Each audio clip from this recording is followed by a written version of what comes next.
Welcome to another episode of Info Hazard. I'm your host, Phil, with my co-hosts, Sam and Danny. What's going on, Hello. guys? Hello. Not much. Hey, I want to start off today with a question. Y'all been to any protests recently? I have. We went to the No Kings protest together. Oh, great. How'd that go? Big changes. Everything's fixed. Yeah, everything's a lot better. I was worried. It worked. No, it was fine. It was very chill. We timed it so we'd show up an hour late so that the speeches that we only hear as mumbles were over, and we got there and the march started. So that is the key piece if you go to a No Kings protest is skip the first hour. I've been to some protests recently myself. It's been a kind of protesting season here in the U.S., and I can't help but feel a little behind the times, honestly. Because I go out there, I see everyone waving their signs and, trying to get passing cars to honk at them as the main activity I see. If you look across the wide range of protests around the world, I just feel like other countries, other places, they're bringing more tech to the game. Dude, so much. Yeah, definitely. Well, we got a Bluetooth speaker. More of everything, Like, really. More a couple of enthusiasm. them. Yeah, like more enthusiasm. I want to up our game as a country. I feel like we've got a good year of protests going at this point. This is the third No Kings. I also attended a No Kings protest. We probably got more to come. So next time, let's bring a little pizzazz.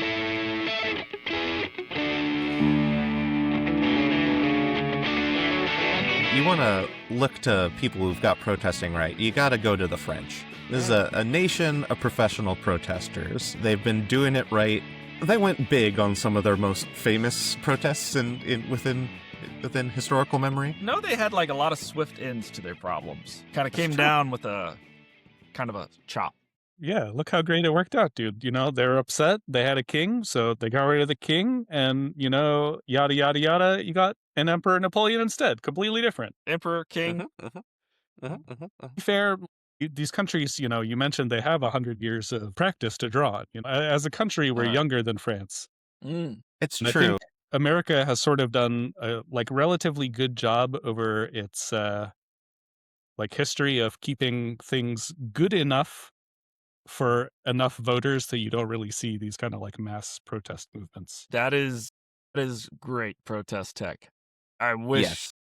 Yes, I am. That is an upgrade over what I saw. Yeah. Like this is like a double whammy for me. So they're workers and they're protesting probably, I think, like Macron. This is last year, so they're protesting Macron for some reason.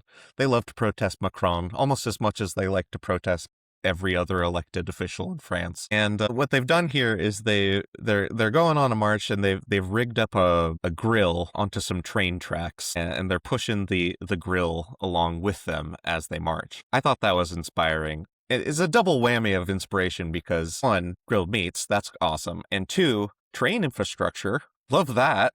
Like to see more of that in our cities. So yeah, so this was the inspiration for this segment. I'm just gonna kind of go through some protest tech and kind of gauge your reaction. Okay. Like give me a yay or nay. Should we bring this to the next protest we attend? I think this could slide into America's love of tailgating. We would just need to get this tech on the Ford F-150 and just have that grilling with us in cities that don't have train tracks.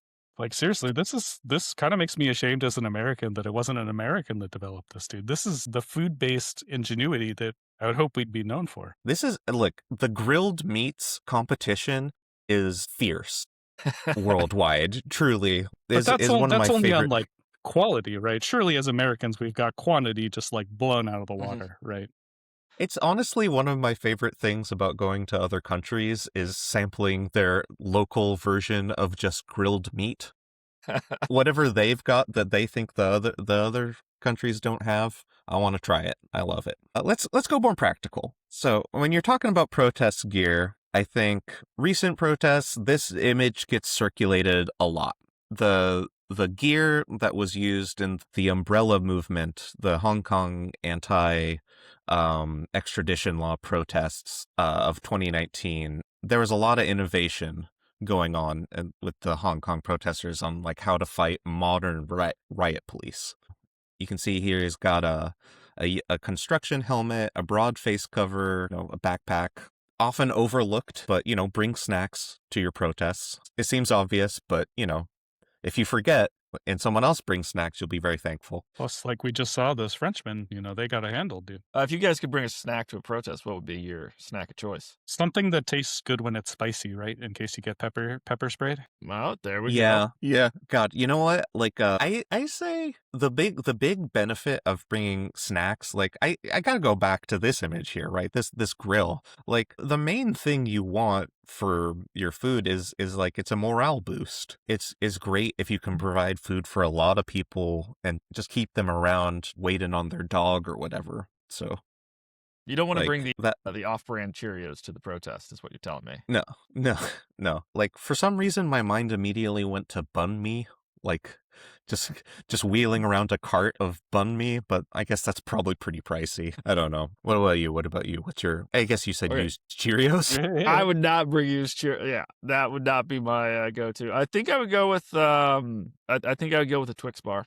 That way Twix you can bar. have one at the start and have one at the finish. You start the protest on the left, eating the left one, and then when you go home and you're all done and you can clean up, then you eat the right one. Yeah, I see no flaws with that. Yeah, he's got loose change in his protest gear. Going back to the Hong Kong protester, this is useful if you have functioning public transit in your city to have loose change or electric transit passes. The umbrella, that's for like protection against rain, obviously, but also pepper spray. Heat resistant gloves. These are important if you are really on the front lines. You can toss back a tear gas canister, but because those get real hot, so I don't know. Your risk tolerance may vary, I guess. If you're going to do that, you definitely want the face cover and the goggles, and a gas mask if you can. The only thing I'm curious about is, did the Hong Kong police use rubber bullets? Because I know American police, they love their rubber bullets and shooting them into crowds. It does say on the construction helmet one to protect against rubber bullets. So there we go. Yeah. Maybe they actually follow the guidelines and don't shoot them directly at people's faces. Yeah. Yeah, that's what the goggle's for, But yeah, I mean, rubber bullets hurt like hell. I mean, I haven't been shot, but, I would be surprised if they didn't. Also, they're not totally non-lethal. They have like a few % fatality rate, like per That's hit. true of basically all non-lethal munitions, though, right? Yeah, like, but it's an important thing to keep in mind when you're talking about non-lethal munitions. Yeah. You're right, Danny. We should go back to the days where they were hosing them down with fire hoses. Lots thought of you were gonna useful say stuff real on bullets. here. I would consider basically everything on this graphic as good advice, but not the end-all be-all. You can always be more prepared. One thing I really like about this is that it is pretty cheap. The gas mask, your mileage may vary, but you can pretty much get all this stuff from around most people's houses or apartments. Which is important because, obviously all the protesters are just paid protesters who are trying to make money off of it. So you got to keep your expenses low. Yeah. All right. Well, some action Now, shots. this one, yeah, this is a nice little action shot here. This is, I believe, another Oregon protest. See, y'all are well represented in this little slideshow as America's sort of de jure protesting city. I guess you've been somewhat overshadowed by Minneapolis in recent times, but I believe in you. Which is to say, I don't hope that you also develop your own martyrs, but you can up your game with gear like these guys have. He's got a leaf blower to blow back tear gas. What do you think about bringing a leaf blower to the protest? Well, especially here, I think it's real important that you bring an electric leaf blower because we just had a law passed against that, against gas leaf blowers. So that'd be my number one concern. Sure. I don't think you it would could be get booked. looking at the volumes of gas in the air, smoke in the air. I don't know how much that leaf blower is going to do. Yeah. I was looking through images of leaf blowers at protests because this gets thrown around a lot as like a tip. And I think this image was the most representative of how I think it would go. is basically like there's like two canisters in frame. Like the wind's already kind of blowing in the direction that his leaf blower is blowing.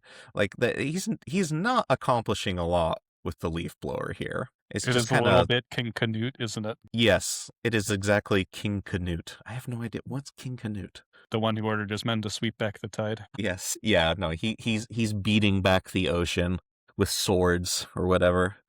Yeah, that guy. I don't know, not the most effective. I think this stuff very practical. This has a fantasy attached to it, I think. Like, oh, you're gonna blow the gas right back at ice. Like, you might as well just like toss the canister back if you're gonna go that direction. I don't know, man. I mean, he If they also has the throw helmet. if they throw multiple canisters, I think you're just overwhelmed. Like one leaf blower per canister, I think might work. You know what I've seen actually works like a little bit better than this is a bucket. You just like Or the put a traffic bucket cone. on or a traffic cone. You just Where put you pour water something on on the top. top of the canister, and that just traps the gas in. Though like, they're hot little canisters, and if you put them in an enclosed space, they kind of go ape shit. So you gotta like keep a pretty good grip on it. This is a And tip for the FBI, Don't fire the tear gas into wooden buildings full of women and children. yeah. They would never do something like that, right? Certainly not in a town called Waco, Texas. Oh, Waco. All right. This is another Portland special. I think at least where it got popularized is the inflatable suit.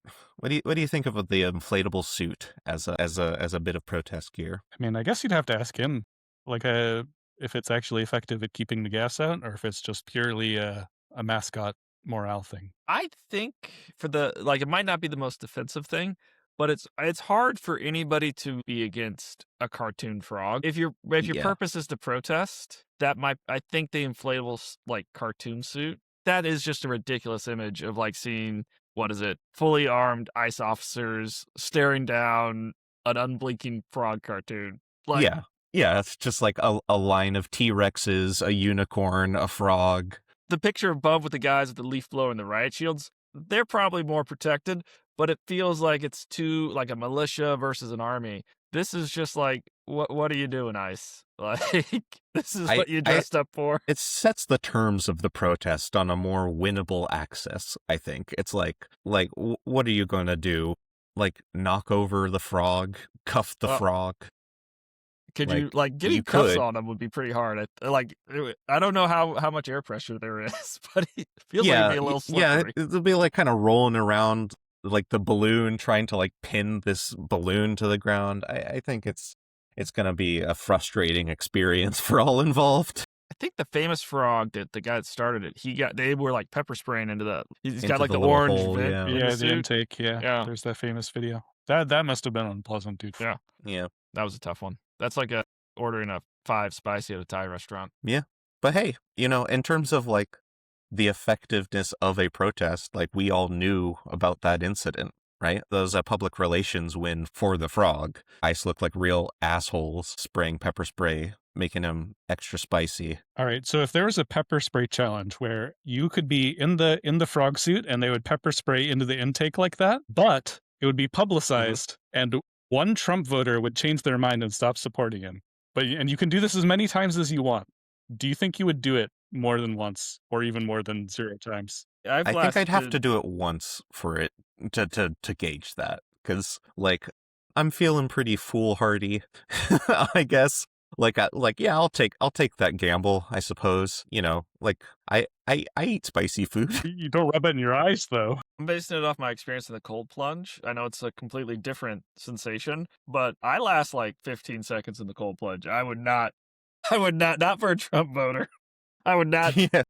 But it's for the country. You're changing the Trump voters' mind so that the country's better off. Yeah, you're redeeming someone. You're like a extra spicy Jesus Christ. Look, I mean, he might have been willing to die for people's sins, but I don't know, man. That seems pretty unpleasant. Like, that is a core memory you're unlocking for yourself. Yeah, I mean, you're getting it in the suit in that kind of volume. Your eyes and your mouth are not the only orifices getting violated. Who was that commentator in like the 2000s that said waterboarding wasn't bad and they could do it to him and they just Sean so Hannity, funny. Sean right? Hannity, yeah. He never did. So funny. He never did. Yeah, even though people would have donated $1 million to charity, and he still wouldn't do it, dude. That is. I'm pretty sure that's a war crime, like putting the tear gas in the suit. It is. You're not allowed to use chemical weapons in war. But luckily, this wasn't war. It was just against their own civilians. Yeah, that's a good time. You can do whatever you want there. Maybe this has got you craving some better protection. Let's go back to France, shall we? Wow. Look at this guy. I mean, honestly, what even impossible is to tell. Is that garment? Like blacksmithing this appears gear or to be the sort of gear you would need to walk like into a volcano, I want to guess. Like it is a mirrored heat shield suit. So maybe they're like a foundry worker or something? I don't think there's a lot of Uh, volcanoes in France. Honestly, he looks like a Doctor Who character. I see that and I think Dalek.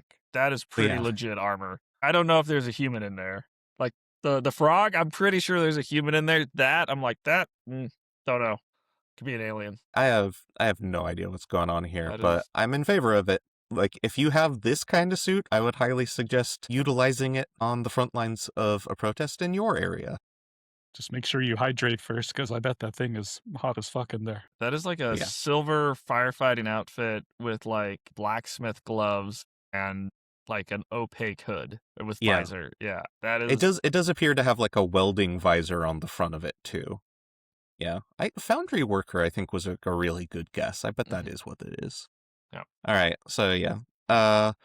Here's an interesting one. This one is called the Dragon's Arm. This is like a hallmark of environmental protests. Like, for whatever reason, environmentalist protesters find themselves chaining themselves to things more often than other protesters. Because they're trying to protect stuff. And the best way to they're do trying to that is to protect, be like, like, you got to an smoosh me. area. Yeah, protect something that can't like get up and run away, like the Earth. What they've done here is they're tied together underneath pieces of pipe and like empty drums, like oil drums. And they've used like that space, like the pipes and the drums, to like post the messages as well. Sanctuary for all, no raids, no. A question instantly jumps to mind. Yeah. What if you have to go to the bathroom? Oh, okay. So like we're not doing a tier list here, but I'd say this one's going pretty far down the tier list. Yeah, like I'm immediately off it now that you've mentioned it. Like that is a do they like yeah. I don't want to go too far the technical like how they could do like yeah.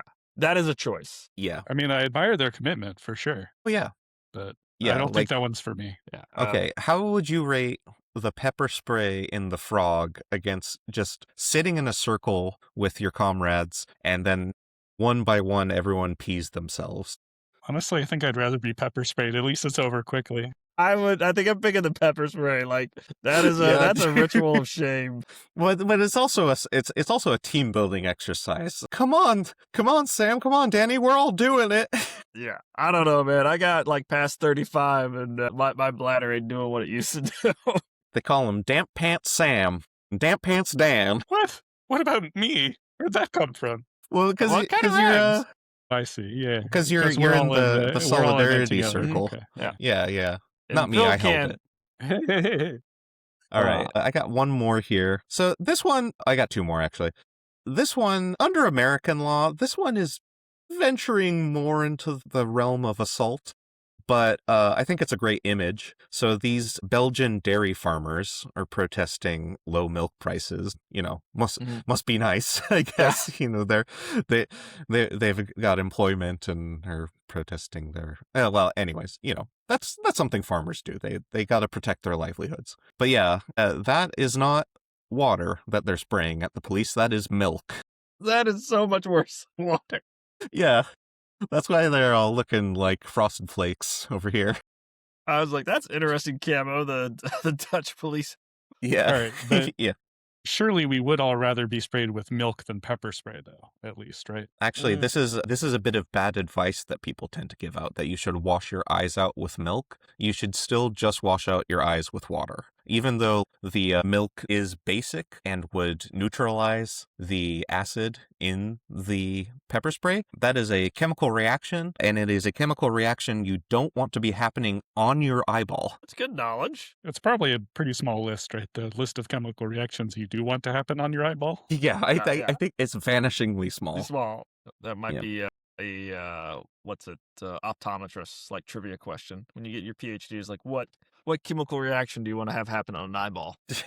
There's only 3 right answers.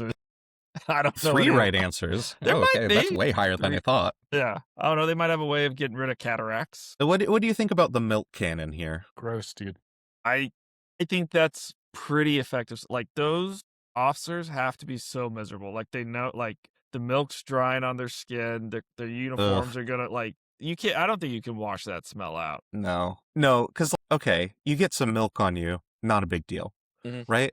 But you get some milk on you, and then you have to stay on the job with the milk on you. That's a nightmare scenario. Yeah. I think that's a pretty effective fight. Like if you're not gonna get too violent, I think the milk cannon it causes psychological damage. Another thing I like about this is for this particular 2012 milk price protest, this is actually a bit of effective messaging. Like, the milk is so cheap, we can spray it at the cops. It's like, yeah, maybe it is too cheap. Maybe if the milk was a little bit more expensive, they'd have more incentive to sell it rather than fire it at the police. You get like Coca-Cola or Pepsi to sponsor a protest, then you get like your little, water guns, but you fill them with Pepsi branded water guns and just shoot the Or no, off. dude, wait, I saw this documentary. You just hand the cops a Pepsi and suddenly they're cool with you, dude. I think I saw the same one. And it like solved all the problems. Like the cops were thank actually you, Kendall super Jenner.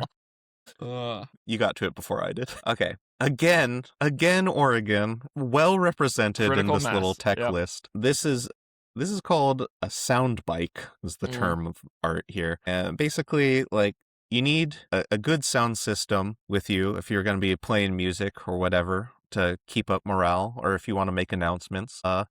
And I just like this idea. You're not driving your F-150 down the middle and like potentially running people over. But if you got a bike, you can haul a bigger, nicer sound system and make your voice heard. Normally they use these for, there's just always tons of bike rides going on in Portland and they use it to play music, but then they repurpose them for the protests. See, that's great too. They're for fun and they're for business as well.